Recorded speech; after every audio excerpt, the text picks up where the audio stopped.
ai ya bada umarni ko amma bai fassara mana yaya ake yin sallar, ina azhar, ina la'asar, ina magriba, ina isha, da wani lokaci ake yin su, raka'a nawa ake yi, da me ake karantawa ciki, dukkan an sabo wannan bayanan ne da kame sallu kama ra'aytumuni usalli. Sannan duk lokacin da mutum ya ce Allah kadai zai ambata, an gane to kar ka manta ba shi Allah shadidul iqabi, an gane mai tsananin azaba, in ka kira shi shi kadai zai maka azaba. Saboda me sai ka tuna nan ba ɗakin Allah ba ne? In ka koma coci ɗakin waye? A'a, asalinsa ɗakin waye? Ɗakin Allah ne, da bauta Allah ake yi a ciki.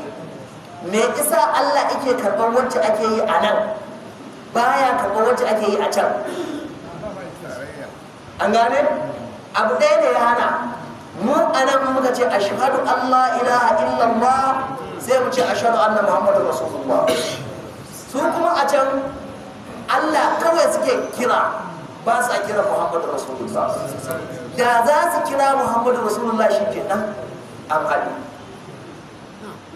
Na mata gane istajibu lillahi wa li rasulihi idza da'aku, ku amsa kiran manzo Allah lokacin da ikirawo ku lima yuhyikum cikin abin da zai raya ku. Duk abin da annabi ikirawo ku zuwa kai to wani abu ne wanda rayuwa take a ciki, wanda rayuwa za ta inganta. Duk kiran manzo Allah a haka yake. Kuma malamai suka ce da Abu Ubaida ya amsa wannan kiran da annabi yi masa, ina sallar in ya amsa ita wurin annabi, in annabi ya aike shi, in ya je ya dawo, idan sallar raka'a biyu zai yi, misali kafin ya tafi ya yi raka'a ɗaya, to in ya dawo ciko raka'a ɗaya kawai zai shi kenan sallama. Ba abali ba a duk wancan aikin da ya yi a cikin sallah yake. To ai mai addinin ne in hukunta addininsa irin yadda yake so. Ina ba da gane sallallahu alaihi wasallama. Da ga yan uwa hadisin nan dai da makaranta da karshen hadisan mu na wancan satin shine duk wanda ya ji an ambaci sunan annabi to i gaggawa salati ga manzon Allah sallallahu alaihi wasallama shine samun tsiranka. In baka yi salati ga annabi ka zama warwaci. Allah ya kiyaye. Yawa to sai kuma hadisan mu na yau. Hadisin mu na yau shine al-hadis al-hadi wa salasuna. An Abi Hurairah radiyallahu anhu قال رسول الله صلى الله عليه وسلم إن الله عز وجل لما خلق الخلق كتب بيده على نفسه إن رحمتي تغلب غضبي. رواه ابن ماجه. وانا حديثي الحديث الهادي وثلاثون حديثي نتلاتين دقايا أجير حديثي. An Abi Hurairah radiyallahu anhu, an karɓo shi daga Abu Hurairah Allah ya ƙara masa yadda. Qala Rasulullahi sallallahu alaihi wa sallam, manzon Allah tsira da amincin Allah su ƙara tabbata a gare shi ya ce, inna Allah azza wa jalla, Allah mai girma da ɗaukaka. Kaga hadisin ya zama hadisi kudusi, an gane? Daga cikin irin hadisan da manzon Allah ya rawaito su shi ma daga Ubangiji. Mun yi bayanin hadisi kursa baya cewa ina da daraja sama da shauran hadisai, amma kuma darajar sama ta karasa Qur'ani ba.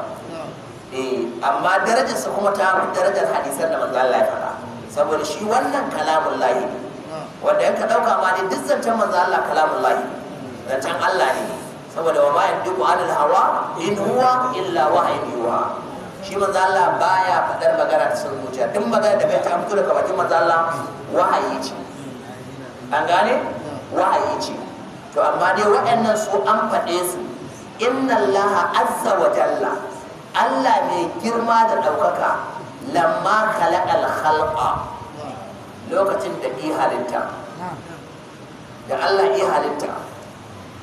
Kasan an ce Allah ta'ala ya fara yin halitta ne ranar Lahadi, kuma ya gama halitta ranar Juma'a.